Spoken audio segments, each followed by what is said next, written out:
آپ کی صحت اچھی ہو، آپ عبادت زیادہ کریں گے، آپ پیسہ زیادہ کمائیں گے تاکہ غریبوں کی مدد کریں گے، لوگوں کے سامنے بھیک ہاتھ پھیلانے سے باز رہیں گے۔ ایسا تاجر حدیث میں آتا ہے قیامت کے دن پیغمبروں کے ساتھ ہوگا۔ بات آ رہی ہے سمجھ میں؟ آپ نے پیسہ ہدف بنایا عیاشی کا، دوست لڑکیوں سے دوستیاں لگاؤں گا، شراب پیوں گا، یہ کروں گا، یہ ترقی قیامت کے دن وبال کا ذریعہ بنے گی۔ تو ہر فیلڈ میں ترقی کرنی ہے، لیکن سامنے کس چیز کو رکھنا ہے؟ آخرت۔ تو شادیوں میں بھی ترقی کرنی ہے آپ نے معذرت کے ساتھ، یہ بھی انٹرٹینمنٹ ہے، لیکن یہ ایسی انٹرٹینمنٹ ہے جس سے آپ کی آخرت خراب نہیں ہو رہی بلکہ بولو بن رہی ہے۔ دیکھو ہر لذت سے منع نہیں کیا، کچھ لذتیں ایسی ہیں جس سے آخرت بنتی ہے۔ روزہ رکھنا شریعت کا حکم ہے نا، رمضان میں سحری کا وقت ختم ہوتے ہی اسلام نے آپ کو پابندی لگا دی، کھاؤ پیو، جتنی پیاس لگ رہی ہو، بھوک لگ رہی ہو، کھانا پینا نہیں ہے۔ کیا خیال ہے؟ کوئی کھائے گا، لائف کو انجوائے کرنے کی کوشش کرے گا، جہنم کی آگ خریدے گا وہ۔ لیکن جہاں اذان ہوئی مغرب کی، آپ کا دل چاہ رہا ہوتا ہے پانی پیوں، آپ کا دل چاہ رہا ہوتا ہے پکوڑوں پہ ٹوٹ پڑوں، آپ کا دل چاہ رہا ہوتا ہے سموسوں پہ ٹوٹ پڑوں، تو اسلام آپ کو کیا کہتا ہے؟ یہ چاہتوں پہ کنٹرول کرو۔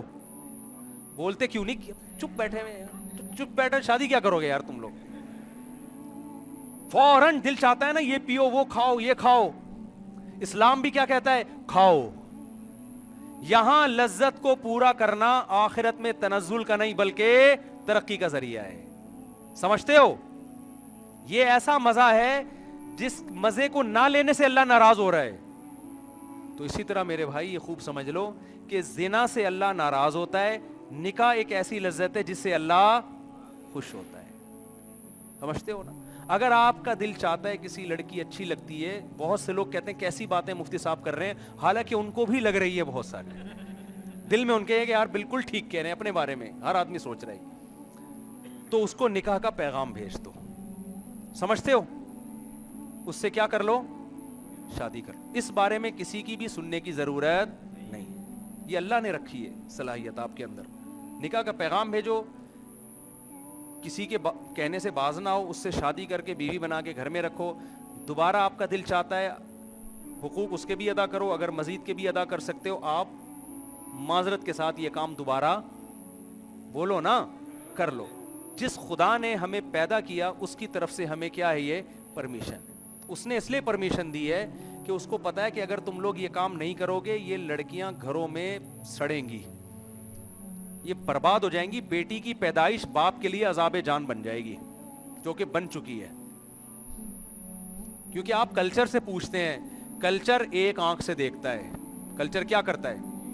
وہ صرف اپنے مفاد دیکھتا ہے، وہ انسانیت کے مفاد نہیں دیکھے گا۔ کلچر جہیز کا ہے نا، تو یہ ایک آنکھ ہے کہ نہیں ہے؟ انسانیت کا مفاد ہے اس جہیز میں، تو کلچر سے نہیں پوچھیں۔ کلچر آپ کو بیوہ عورت سے شادی نہیں کرنے دے گا۔ خدا چونکہ اس بیوہ عورت کا بھی خالق ہے، وہ آپ کو نہ صرف اجازت بلکہ ترغیب دے گا۔ سمجھتے ہو؟ کلچر آپ کو 4 شادیوں کی اجازت نہیں دے گا، چونکہ ان 4 عورتوں کو اللہ نے پیدا کیا۔ اللہ کو پتا ہے اگر یہ لوگ جو کرنے والے ہیں یہ نہیں کریں گے، ان 4 کے رشتوں میں مشکل ہوگی۔ وہ آپ کو نہ صرف پرمیشن دے رہا ہے بلکہ آپ کو تھپکی بھی دے رہا ہے۔ کیا وہ کیا کہہ رہا ہے؟ النکاح من سنتی، پہلا بھی دوسرا بھی، ہر نکاح سنت ہے پیغمبر کی۔ وہ کہہ رہا ہے مسجد میں کرو۔ جلدی سے تو بس 1 سیکنڈ لوں گا میں، جلدی بات چل پڑی۔ دیکھو جب دوسری شادی ہو تو شریعت میں حکم ہے مسجد میں کرو۔ اگر یہ کام برا ہوتا تو شریعت کہتی پہلی شادی مسجد میں ہوگی، دوسری مندر میں ہوگی۔ دوسری بھی کیا ہونی چاہیے؟ مسجد میں۔ پہلی شادی میں امام پر ہے کہ وہ جو خطیب ہے خطبہ پڑھے۔ خطبہ عبادت سے پہلے ہوتا ہے، نماز میں ہوتا ہے نا، جمعے کی نماز میں، عید کی نماز میں، استسقاء کی نماز میں۔ نکاح سے پہلے بھی کیا ہے؟ خطبہ، تاکہ پتہ چلے یہ مقدس عمل ہے، غلط کام نہیں ہے۔ دوسری شادی میں بھی خطبہ ہے یا نہیں ہے؟ اگر دوسری شادی برا کام ہوتا، اللہ کہتے پہلی میں تو خطبہ ہوگا، دوسری میں خطبہ نہیں ہوگا، صلواتیں ہوں گی۔ خطیب کو چاہیے 25-30 گالیاں دے، تو شرم نہیں آتی؟ تو رہتے چھوٹے چھوٹے بچوں کا خیال کر لیتا، بغیرت، تیری داڑھی ہے، سفید داڑھی ہے، تیری داڑھی نہیں ہے، داڑھی کی سنت تو پوری کی نہیں، شادیوں کی سنت تو پوری کر رہا ہے۔ تو اس قسم کی صلواتیں 25-30 سنا کے کہتے ہیں ہاں بھائی میں نے تمہارا فلانی کا ڈمکانی کا تم سے کیا، قبول ہے؟ وہ کہتے ہیں ہاں جی، اتنی گالیوں کے بعد مجھے کیا یہ رشتہ قبول ہے۔ تو دوسری میں بھی کیا ہو رہا ہے؟ اسی طرح سے خطبہ ہو رہا ہے، مسجد میں ہو رہا ہے، خطبہ ہو رہا ہے۔ اس کا مطلب اللہ اس کو بھی کیا کر رہا ہے؟ اپریشیٹ کر رہا ہے۔ پہلی شادی میں بھی ولیمہ ہے، جو کام غلط ہوتا ہے چوری چھپے کرتا ہے, پبلک کو بتاتا نہیں ہے.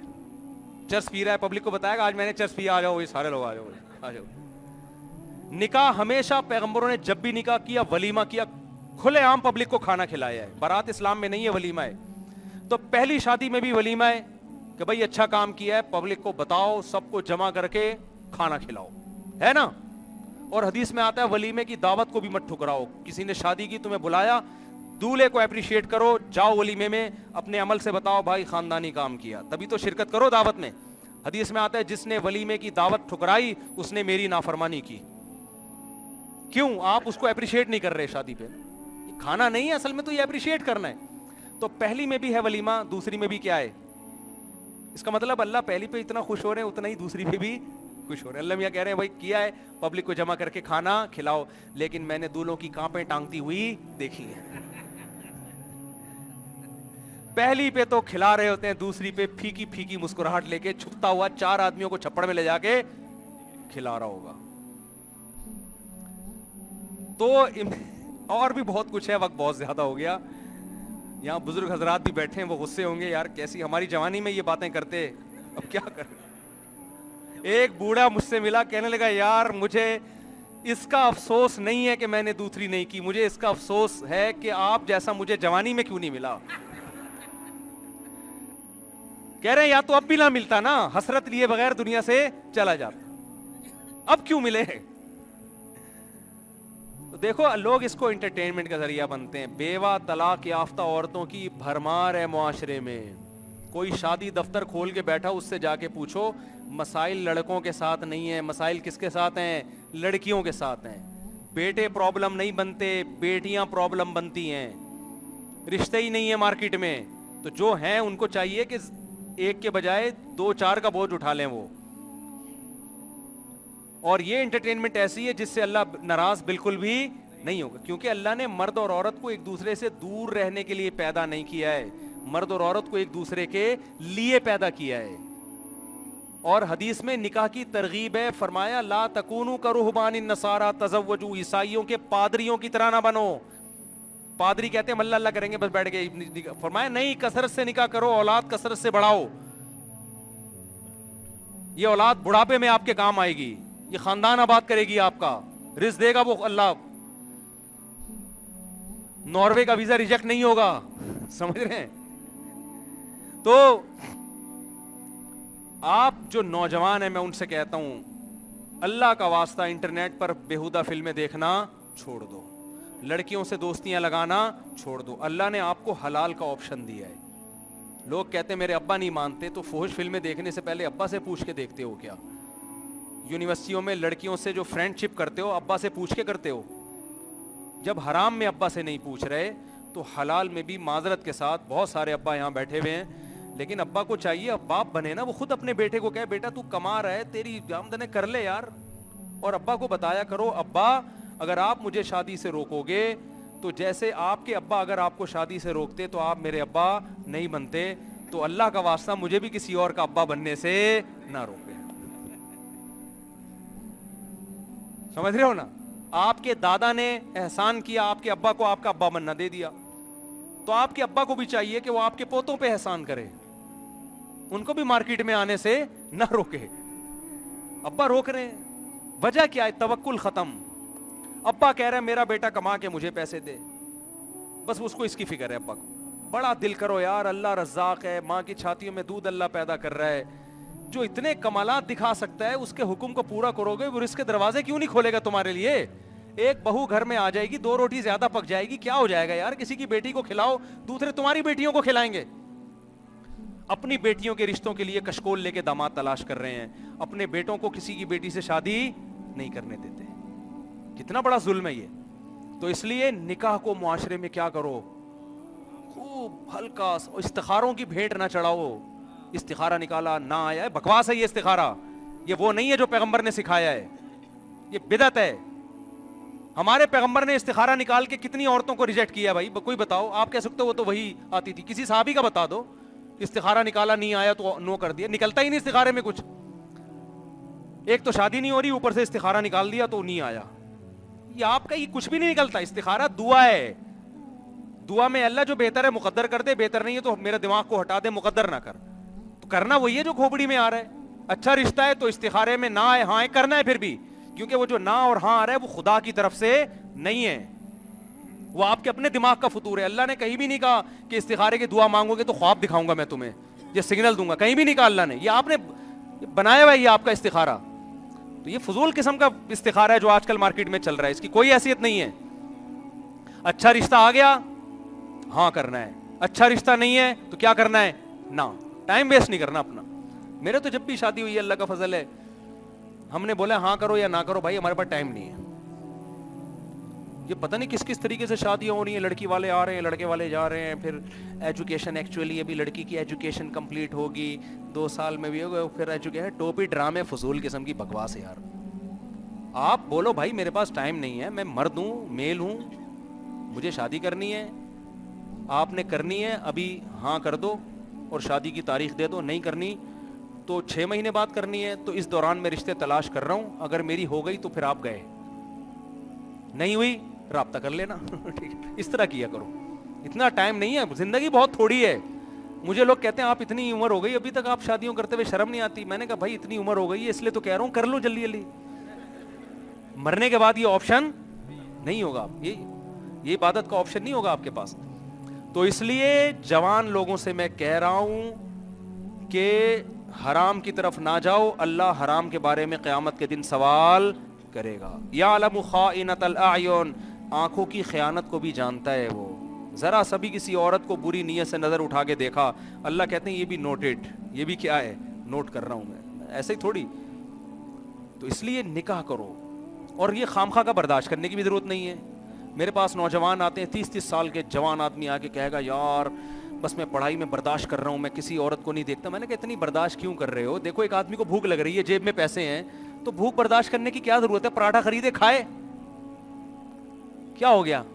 اس برداشت کا کوئی ثواب ملے گا, جیب میں روٹی کے پیسے بھی ہیں, روزہ بھی نہیں ہے, تو بھوک برداشت کرنے کا اسلام میں کوئی ثواب ہے, بولو نا. رمضان میں تو اللہ کا حکم ہے نا, یہ روزے میں تو حکم ہے, روزہ نہیں ہے. افطار میں پکوڑے رکھے ہوئے, آپ کہہ رہے میں بھوک برداشت کا ثواب حاصل کروں گا, 2 ٹکے کا بھی ثواب آپ کو نہیں ملے گا. تو اسی طرح میرے بھائی شہوت پہ کنٹرول کرنے کا بالکل بھی ثواب نہیں ملتا. آپ کے پاس وسائل ہیں, اللہ کہہ رہے ہیں ان عورتوں کو میں نے تمہارے لیے پیدا کیا ہے, جس کے پاس جتنے وسائل ہیں اسی حساب سے, کیونکہ لڑکیاں آپ سے شادی آپ کی شکل دیکھ کے نہیں, آپ کی جیب دیکھ کے کریں گی. وہ سمجھ رہے ہو کیا دیکھ کے کریں گی, وہ جیب دیکھ کے کریں گی. تو جس کے پاس جتنے وسائل ہوتے ہیں اس کو اسی حساب سے اچھے رشتے مل رہے ہیں. تو آپ اگر رکشا چلا رہے ہو اس حساب سے آپ کو ملے گا, لینڈ کروزر میں گھوم رہے ہو اس حساب سے آپ کو ملے گا. آپ اگر اور کوئی 19ویں گریڈ کے آفیسر ہو جاتے ہو, یا آپ بڑے تاجر بن جاتے ہو, اس حساب سے مارکیٹ میں رشتے آنا شروع ہو جائیں گے. تو جو بھی جس کے پاس بھی آپ اگر رکشے والے ہو اور آپ کو بہت اونچے آ رہے ہیں تو کر لو, آپ کس نے پابندی لگائی. آپ اگر 50 سال کے ہو, آپ کو 18 سال کی لڑکی کا رشتہ آ رہا ہے, پبلک سے مت پوچھو, آپ کو اچھا لگ رہا ہے آپ کیا کر لو, کر لو. ہاں اس 18 سال کی لڑکی کو ہم کہیں گے کہ بھائی کیوں کر رہی ہو 50 سالہ سے, جب نوجوان موجود ہیں تو ان سے کرو. لیکن اگر اس کو پھر بھی سمجھ میں نہیں آ رہا ہو کہ نہیں مجھے 50 سال والے سے ہی کرنا ہے, تو جب میاں بیوی راضی تو آپ کباب میں ہڈی بننے کی کوشش مت. میں ان کی بات نہیں کر رہا جن کی آپ سمجھ رہے ہو, ان سے مجھے بالکل بھی اتفاق نہیں ہے. ان کو میں اپریشیٹ, انہوں نے جس طریقے سے کی ہے وہ شریعت کا حکم نہیں. لہذا میری تقریر کا یہ نہ سمجھے کہ میں ان کی حوصلہ افزائی کر رہا ہوں, وہ بالکل بھی نہیں, یہ طریقہ بالکل بھی ٹھیک نہیں ہے. سمجھتے ہو, میں تو آپ کو بتا رہا ہوں کہ آپ کو جو ملے اچھا لگے. اس سے بیوہ مل رہی ہے, نبی نے پہلی شادی بیوہ سے کی, آپ کو آج ایک آدمی, کل ایک شخص نکاح کے لیے آ رہا تھا, بیوہ لڑکی سے شادی کر رہا ہے, جوان لڑکا ہے. میں نے کہا کر لو یار, آپ کو اچھی لگ رہی ہے تو آپ کر لو بیوہ سے, بچے بھی رکھ رہا ہے اس کے, کہہ رہا ہے ٹھیک ہے بھائی. لیکن معاشرے نے بڑی پخیں لگائی ہوئی ہیں میرے بھائی, معاشرہ آپ کو تمیز سے زندگی نہیں گزارنے دے گا. تو معاشرے کے حقوق اللہ کی وجہ سے ادا کرو. ابا اماں کے حقوق کس لیے ادا کرو, ابا سے بولو ابا اللہ نے حکم دیا ہے کہ آپ کی آواز سے میں اپنی آواز اونچی نہ کروں, اللہ کی وجہ سے اب میں آپ کی آواز سے اپنی آواز اونچی نہیں کروں. اللہ نے حکم دیا ہے اماں کہ اے اماں میرے رب نے حکم دیا میں اپنی آواز آپ کی آواز سے اونچی نہ کروں, بیماری میں آپ کا خیال کروں, یہ سارے حقوق میں آپ کے ادا کروں گا. لیکن میں اگر کسی بیوہ کو پسند کرتا ہوں تو مجھے اس سے شادی کے روکنے کا آپشن آپ کے پاس بولے ہو نہیں, کیونکہ جس خدا نے مجھے آپ کا غلام بنایا اسی خدا نے مجھے کہا ہے کہ کسی بیٹی کا نکاح کر کے اس کو شیلٹر دو, اس میں آپ رکاوٹ نہیں بن سکتے. تو اب یہاں سے جب آپ جائیں گے گھر, تو اس جذبے کے ساتھ, معذرت کے ساتھ, جو یہاں ماں باپ بیٹھے ہوئے ان کی اولاد کو میں باغی نہیں بنا رہا, آپ کا حقیقی معنوں میں فرما بردار بنا رہا ہوں. جو خدا کا بن کے رہے گا نا وہی اپنے ماں باپ کا بھی بن کے رہے گا. اللہ تعالیٰ سمجھنے کی عمل کی توفیق عطا فرمائے.